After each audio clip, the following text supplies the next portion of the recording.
C'est le 26 mars 1663 qu'a été fondé le Séminaire de Québec par le premier évêque du diocèse, Monseigneur François de Laval.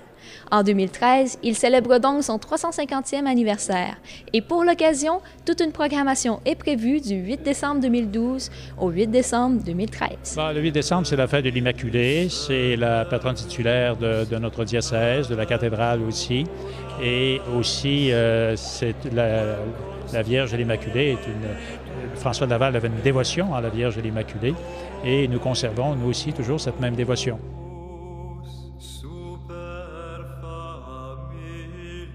On veut éviter toute forme de triomphalisme et c'est la raison pour laquelle on essaie de partager ça avec le public. Le séminaire était toujours ouvert sur l'extérieur, toujours en relation avec la communauté et a toujours donné beaucoup à la communauté. Donc c'est ça que l'on veut célébrer. On ne veut pas le célébrer uniquement par des événements à l'interne, mais on veut vraiment le célébrer avec la population de Québec en les invitant gratuitement à toutes sortes de manifestations. Un des événements, je pense, le plus important, c'est celui qui va avoir lieu dans la cour pendant une quinzaine de jours, pendant l'été. Deuxième quinzaine de juillet, ça c'est bien important. Ce ne sera pas seulement un spectacle historique. On veut créer une immersion, un spectacle multimédia immersif qui, par une certaine poésie, va nous parler de la vision de Monseigneur de Laval, va nous parler de la vision des prêtres du séminaire et de cette idée-là de tout investir pour redonner pour l'éducation. Et c'est ce qui a donné naissance à l'Université Laval et c'est ce qui a donné naissance à l'élite du Québec, je le crois. J'ai un petit événement chouchou, quant à moi, qui est l'événement public style pique-nique dans le domaine Mézeray. Moi, j'ai travaillé longtemps moi-même à la colonie de Mézeray, alors c'est un quartier que je connais. J'y ai habité, moi aussi, quand j'étais tout jeune. Et inviter les anciens, donner quelque chose, refaire quelque chose dans la colonie de Mézeray où il y a des centaines de jeunes qui ont joué.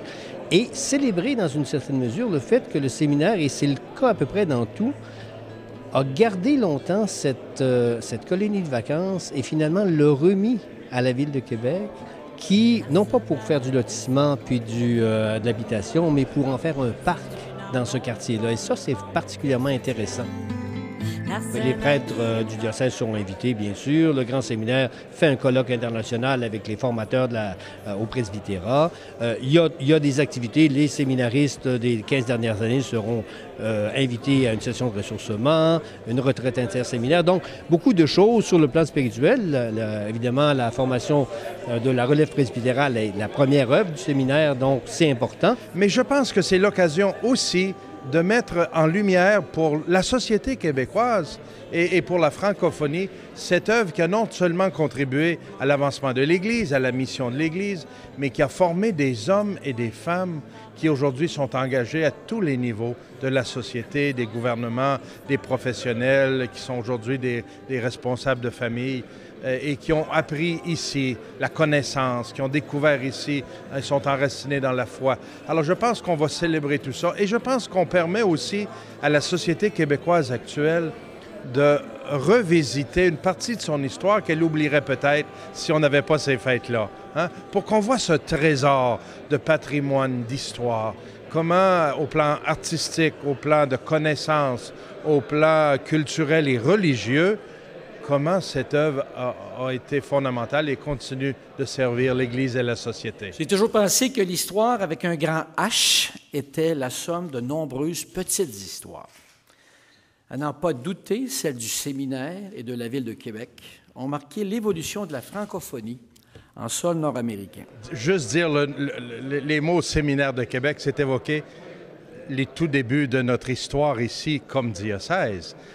10 ans, un peu plus de 10 ans avant la fondation du diocèse, existait le séminaire, parce que c'est la première œuvre que François de Laval, notre premier évêque, a fondée pour former le clergé et par la suite pour l'éducation et pour beaucoup d'autres œuvres pour soutenir l'Église de Québec. Alors François de Laval est arrivé ici dans un pays où il n'y avait pas beaucoup de structures d'organisation religieuse.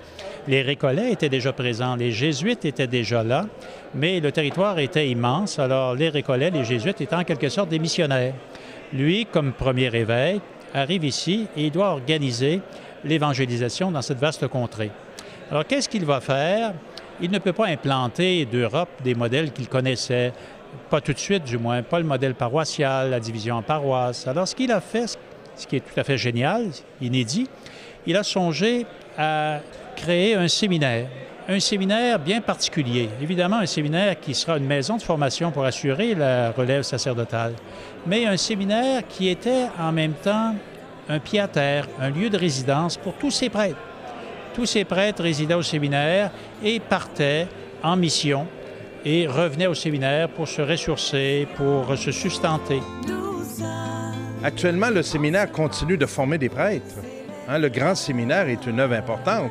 C'était pendant longtemps la plus importante et ça demeure très, très important. Encore aujourd'hui, l'Église a besoin de prêtres qui vont avoir beaucoup de vision, une formation solide et le séminaire contribue beaucoup. Mais aussi, ils soutiennent la vie du diocèse, la formation continue et d'autres projets comme la pastorale universitaire, comme le petit séminaire diocésain de Québec et beaucoup d'autres projets qui sont dans la ligne de leur vocation et de leur mission. C'est l'amour dans le regard comme Mars.